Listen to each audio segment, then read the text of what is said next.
Il est 7h51, l'heure de Cardi Libre. Laurie, quel est le thème de la chronique de notre Guy national aujourd'hui? Alors aujourd'hui, c'est un grand écart que Guy nous propose. Hier, on avait parlé de la chanteuse Afrique Simone avec la chanson Ramaya, tout à fait. Et bien là, on va parler de physique quantique et de mécanique ondulatoire. Rien que ça avec Guy Carlier. Bonjour Guy.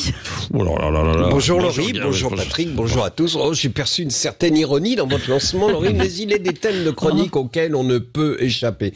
Car nous sommes le 13 décembre, une date qui restera marquée à tout jamais dans l'histoire de l'humanité, car pour chacun d'entre nous qui dit 13 décembre, dit évidemment Erwin Schrödinger. Et oui, le fameux 13 décembre 1925, date à laquelle ce savant autrichien a conçu sa fameuse équation de Schrödinger, qui, comme on le sait tous, démontre que la présence de l'ordre à l'intérieur des êtres vivants s'oppose à la désorganisation des systèmes physiques, avec évidemment tout ce qui en découle, le développement du formalisme théorique, de la mécanique quantique, etc., etc. Je ne vais pas insister avec ces notions de base que vous connaissez tous. Abordons maintenant la mécanique ondulatoire. Alors, excusez-moi Guy, excusez-moi, mais je me demande si un exposé de mécanique ondulatoire à 7h50 du matin n'est pas un petit peu trop austère, indigeste pour les auditeurs qui sont en train de se réveiller. Il n'y a rien eu de mieux, il ne s'est rien passé de plus festif un 13 décembre?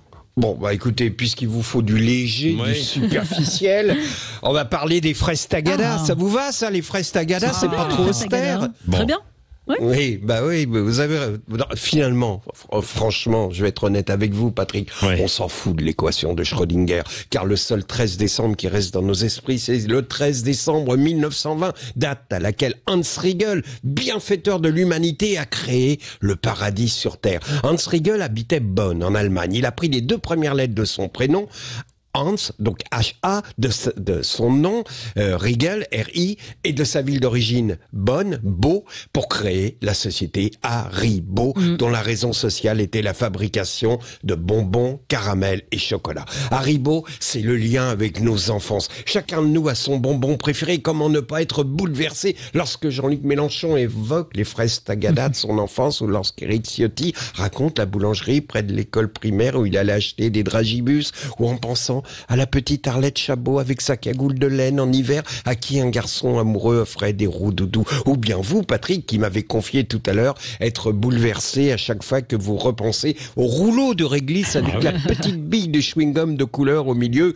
que votre mémé vous donnait le mercredi. Bonbons, caramel, esquimaux, chocolat, la raison sociale d'Haribo était notre hymne dans les cours de récré. C'est une chanson d'Annie Cordy, mais justement dans les cours de récré des écoles primaires, on chantait à tue-tête une adaptation de cette chanson qui illustrait parfaitement nos fantasmes de l'époque et dont les paroles disaient « Bonbons, caramel, esquimaux, chocolat, touchez les gougouttes à Lolo Brigida ».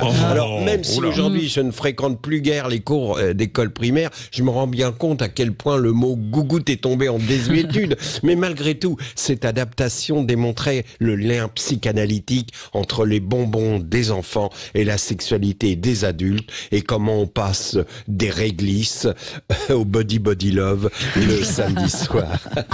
Bonbons, caramel, esquimaux, chocolat. Bonbons, caramel, esquimaux, chocolat. Oui, ça rappelle aussi un petit peu les fêtes, ça. Merci, mon cher Guy Carlier.